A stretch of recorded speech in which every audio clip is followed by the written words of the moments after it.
அஸ்ஸலாமு அலைக்கும். வணக்கம் நண்பர்களே. நம்ம இந்த வீடியோவில் பேஜ் மேக்கரில் டெக்ஸ்ட் டூல் பாரை பற்றி பார்ப்போம். ஆல்ரெடி 2 டூல்ஸ் பார்த்துருக்கோம். ஒன்று பிக் டூல் ஒன்று பார்த்துருக்கோம். அதே மாதிரி டெக்ஸ்ட் டூலை பற்றி பார்த்துருக்கோம். இப்போ அதுக்கு அடுத்த டூல் என்ன இருக்குன்னா, இதில் இப்போ எக்ஸாம்பிளுக்கு பாருங்களேன். இப்போ இந்த டூல் பார் இருக்குது. இந்த டூல் பார் சில சமயத்தில் உங்கள் கம்ப்யூட்டரை ஓப்பன் பண்ணும்போது இல்லைன்னா இங்கே போய் ஓப்பன் பண்ணிங்க. விண்டோவில் இருக்குது பாருங்கள். விண்டோவில் இந்த இருக்குது பாருங்கள், ஹைடு டூல்ஸ்ன்னு இருக்கும். இப்படி ஹைடுன்னு இருந்துச்சுன்னா அதில் மறைஞ்சிருக்கும். இப்போ திருப்பி வேணுன்னா நீங்கள் விண்டோஸில் போய் என்ன செய்ய வேண்டியது, ஷோ டூல்ஸ்னு கொடுத்தீங்கன்னா அந்த இடத்துல வந்துடும். ஓகேங்களா? அதே மாதிரி இந்த கண்ட்ரோல் பேலட்டும் அதே மாதிரி தான்.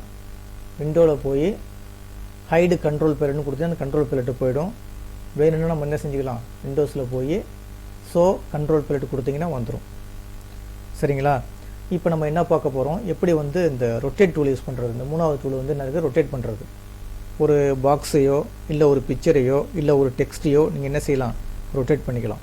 எப்படி பண்ணுறதுனா, இப்போ எக்ஸாம்பிளுக்கு இந்த இடத்துல டைப் பண்ணியிருக்கேன்னு வச்சுங்களேன். இந்த மாதிரி டைப் பண்ணியிருக்கேன். டைப் பண்ணிவிட்டு செலெக்ஷன் பண்ணிட்டேன். இந்த செலெக்ஷன் பண்ணியிருக்கேன். இந்த எழுத்து கொஞ்சம் பெருசாக வேணுன்னா பெருசு பண்ணிங்க.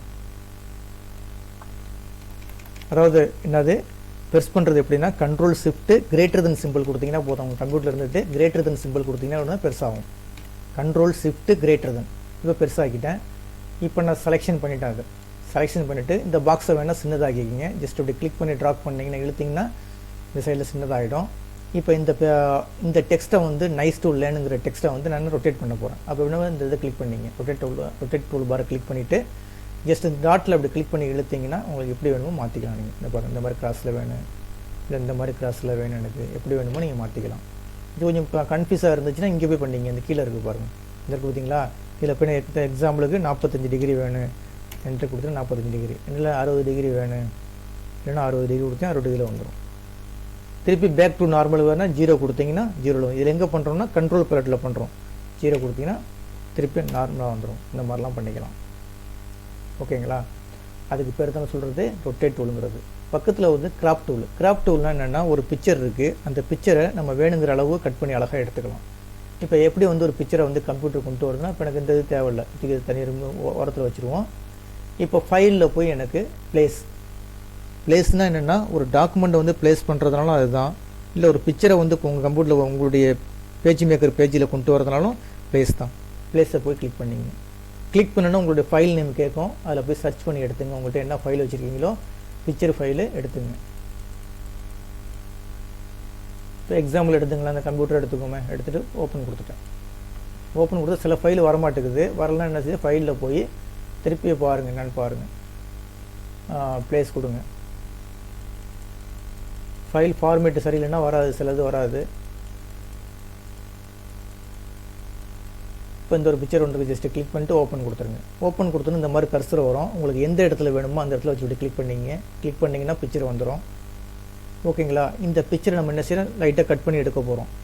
அப்போ இந்த கிராப் டூலை யூஸ் பண்ணிங்க.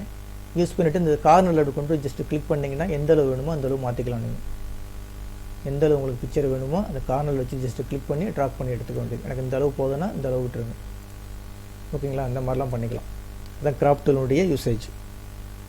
அதுக்கு அடுத்தது லைன்ஸ். இந்த லைன் போடலாம். அந்த மாதிரி ஜஸ்ட்டு கிளிக் பண்ணிட்டு இந்த மாதிரி லைன்லாம் தேவைப்பட்டுச்சுன்னா நீங்கள் வரைஞ்சிக்கலாம். இந்த மாதிரி லைன்லாம் தேவைப்பட்டுச்சுன்னா வரைஞ்சிக்க வேண்டியது. வரைஞ்சிக்கிட்டு இந்த லைனை எனக்கு டாட்ஸில் வேணும், இல்லை கொஞ்சம் லைன் கொஞ்சம் மொத்தமாக வேணும், இந்த மாதிரிலாம் பண்ணுறது தான் இவங்க பண்ணுறது. நேராக இந்த எலமெண்ட்டுக்கு போயிடுங்க. எலமெண்ட்டில் போய் ஸ்ட்ரோக்குன்னு ஒரு ஆப்ஷன் இருக்கும், அதில் போய் கொடுத்து பாருங்கள். இப்போ லைன் கொஞ்சம் மொத்தமாகிடுச்சு. ஏன்னா அந்த லைன் மட்டும் செலெக்ஷன் பண்ணியிருக்கேன். இப்போ அடுத்த லைனை செலெக்ஷன் பண்ணணும்னு நினச்சிங்க, இந்த மூவ் டூல் பாரை கிளிக் பண்ணிங்க. பிக் டூல் பாரை கிளிக் பண்ணிவிட்டு ஜஸ்ட் அந்த லைன் மேலே ஒரு கிளிக் பண்ணிங்கன்னா இந்த மாதிரி செலெக்ஷன் ஆகிடும். இப்போ எனக்கு அடுத்த லைனை செலெக்ஷன் ஆகும்னா ஷிஃப்ட்டை அழுத்திக்கிட்டு ஜஸ்ட்டு கிளிக் பண்ணிங்கன்னா அடுத்த லைனை செலெக்ஷன் ஆகிடும். இப்போ போய் நீங்கள் எலமெண்ட்டில் போய் என்ன செஞ்சுக்கலாம், நீங்கள் போய் ஸ்ட்ரோக்கு கிளிக் பண்ணிவிட்டு அதில் போய் நீங்கள் லைனுக்கு எனக்கு 3 லைனில் வேணும்னா 3 லைன் கொடுக்கலாம். எப்படி வேணுமோ அந்த மாதிரி பண்ணிக்கலாம். ஓகேங்களா? எனக்கு டோட்டலாக ரிமூவ் பண்ண என்ன செய்ய வேண்டியது, ஜஸ்ட் இந்த இதை இப்படி கிளிக் பண்ணிட்டு அந்த பாக்ஸ் அப்படியே எல்லாத்தையும் கவர் பண்ணுற மாதிரி ஒரு பாக்ஸ் போடுங்க. இப்போ எல்லாமே செலெக்ஷன் ஆகிடுச்சு. டெலிட் கொடுத்தீங்கன்னா எரேஸ் ஆகிடும். ஓகேங்களா? இப்போ அடுத்து இந்த ஒரு லைன் போய் இது ஸ்ட்ரைட் லைன். இப்படி ஸ்ட்ரைட்டாக இந்த மாதிரி தான் வரும். இந்த இப்படி ஸ்ட்ரைட்டாக போட்டுக்கலாம். ஹரிசாண்டலையும் வெர்டிகலையும் இந்த மாதிரி ஸ்ட்ரைட்டாக போட்டுக்கலாம். இதுக்கும் அதே மெத்தட் தான். எலமெண்ட்டில் போய் ஜஸ்ட்டு கிளிக் பண்ணிவிட்டு இப்போ எனக்கு பாருங்களேன், இந்த லைனை வந்து டாட் டாட்டாக வேணும்னா எலமெண்ட்டில் போய் என்ன செய்ய வேண்டியது, ஸ்ட்ரோக்கில் இப்போ எனக்கு டாட் டாட்டாக கொடுத்துடலாம். எப்படி வேணுமோ அதை கொடுத்து பண்ணி பார்த்துங்க. அதுக்கு அடுத்தது இருக்குது பாருங்கள், ரெக்டாங்கிள்னால் இந்த மாதிரி ஒரு கட்டம் போட்டுக்கலாம். கட்டம் போட்டுட்டு இதுக்கும் அதே மெத்தடு தான். நீங்கள் போய் என்ன செய்ய, லைன்ஸ் மாத்திரமான மாற்றிக்கலாம், லைனை மொத்தமாக வச்சுக்கலாம், லைன் டாட் பண்ணிக்கலாம், எல்லாமே பண்ணிக்கலாம். அதில் அடுத்த பக்கத்தில் ஒரு இருக்குது பாருங்கள், பக்கத்தில் வந்து ரெக்டாங்கிள் தான். இதுக்கு ரெண்டுக்கும் என்ன டிஃப்ரெண்ட்னா, இப்போ பாருங்கள், இதுக்கு வந்து ரெண்டு ஒரு இன்ட்டு போட்ட மாதிரி ஒருத்தர் பாருங்கள். இது ரெண்டுக்கு என்ன டிஃப்ரெண்ட்னா, இப்போ இது உள்ளே டெக்ஸ்ட் என்ட்ரி பண்ண முடியாது. இதுக்குள்ளே என்ன செய்யலாம், அந்த டீயை கிளிக் பண்ணிவிட்டு அப்படி உள்ளே ஜஸ்ட் கிளிக் பண்ணிங்கன்னா அதில் நீங்கள் டைப் பண்ணிக்கலாம். இங்கே பாருங்கள், இந்த மாதிரி நீங்கள் டைப் பண்ணிக்கலாம். ஆனால் இதில் போய் இப்படி கிளிக் பண்ணிவிட்டு நீங்கள் டைப் பண்ண முடியாது. ஒன்று வெளில வந்துச்சு பாருங்கள், இது உள்ளே கிளிக் பண்ணிங்கன்னா வெளில வந்துடும். ஓகேங்களா? இதுலேயும் டைப் பண்ண முடியும். எப்படி டைப் பண்ணுறதுனா, இப்போ நம்ம வெளியில் அப்படி டைப் பண்ணிவிட்டு வெளில டைப் பண்ணியிருக்கோம். டைப் பண்ணிவிட்டு இதை மூவ் பண்ணி கொண்டு வேணால் உள்ளே போடலாம். ஜஸ்ட் அப்படி என்ன செய்யலாம், அப்படி மூவ் பண்ணி கொண்டு வேணால் போய் அப்படி உள்ளே போடலாம். இந்த மாதிரி செய்யலாம். ஆனால் டைரெக்டாக இதுக்கு பண்ணுறதுக்கு இந்த பக்கத்தில் உள்ள இன்ட்டு மாதிரி போட்டிருக்குல்ல, அதை கிளிக் பண்ணி அப்படி அடிச்சிங்கன்னா இதில் போய் என்ன செய்யலாம், நீங்கள் நேராக போய் டெக்ஸ்ட்டை போய் டைப் பண்ணலாம். ரெண்டுக்காக தான் டிஃப்ரெண்ட்டு. ஓகேங்களா? இதை ஒர்க் அவுட் பண்ணி பாருங்கள். இப்போ எனக்கு கம்ப்ளீட்டாக எரேஸ் பண்ணுற மாதிரி இருந்தால் என்ன செய்யணும், ஜஸ்ட் இப்படி இந்த ஆரோ கிளிக் பண்ணிட்டு அப்படியே டோட்டலாக என்ன செய்யணும், ட்ராப் பண்ணுங்கள். எல்லாத்தையும் ட்ராப் பண்ணிவிட்டு டெலிட் கொடுத்தீங்கன்னா எம்டி ஆகிடும் உங்கள் பேஜ். அப்படி இல்லைன்னா கண்ட்ரோல் ஏ கொடுத்துட்டு டெலிட் கொடுத்தீங்கனாலும் எரேஸ் ஆகிடும். அதுக்கடுத்து சர்க்கிள் போடுறீங்க. சர்க்கிளுக்கு அதே மெத்தட் தான். சர்க்கிள் போட்டு அதே இது அப்படியே ஒர்க் அவுட் பண்ணி பாருங்கள். இந்த சர்க்கிள் போட்டு அதில் உள்ளே வந்து என்ன செய்யலாம், நீங்கள் டெக்ஸ்ட் என்ட்ரி பண்ணலாம். வேறு ஒன்றும் கிடையாது. ரைட்டுங்களா? அதுக்கடுத்தது பாலிகான். இதுவும் அதே மெத்தட் தான். இதை போய் ஒர்க் அவுட் பண்ணி பாருங்கள். இதை வந்து உள்ளே நீங்கள் டெக்ஸ்ட் என்ட்ரி பண்ணலாம். ஓகேங்களா? இப்போ கண்ட்ரோல் ஏ கொடுத்துட்டு டெலிட் கொடுத்தீங்கன்னா எரேஸ் ஆகிடும். அதுக்கு அடுத்தது கீழே இருக்குது பாருங்கள், இந்த கை சிம்பிள் பாருங்கள், ஹேண்டு டூலுங்கிறது. ஹேண்டு டூல்னால் ஒன்றும் கிடையாது. இந்த ஹேண்டு டூலில் கிளிக் பண்ணிங்கன்னா இப்படி பேஜை மூவ் பண்ணிக்கலாம். நம்ம என்ன செய்வோம், எந்த டூலில் இருந்தாலும் பேஜை மூவ் பண்ணணும். எப்படி பண்ணுவோம், ஆல்ட்டு அழுத்திக்கிட்டு மூவ் பண்ணுவோம். ரெண்டும் ஒன்று தான். ஆல்ட்டு அழுத்தினா என்ன செய்யலாம், எந்த டூலில் இருந்தாலும் நீங்கள் ஆல்ட்டு அழுத்திக்கிட்டு நீங்கள் உங்களுடைய பேஜை வந்து மூவ் பண்ணி பார்க்கலாம். எனக்கு வந்து இங்கே இதை இப்படி கிளிக் பண்ணிங்கன்னா இந்த மாதிரி மூவ் பண்ணி பார்த்துக்கலாம். ரெண்டுமே ஒன்று தான். ஆல்ட்டு அழுத்தினாலும் ஒன்று தான். ஆல்ட்டு அழுத்தாமல் இந்த டூலை யூஸ் பண்ணிவிட்டு நீங்கள் டைரெக்டாக என்ன செய்யலாம், இந்த மாதிரி மூவ் பண்ணிக்கலாம். அதான் மூவ் டூலுங்கிறது, ஹேண்ட் டூலுங்கிறது.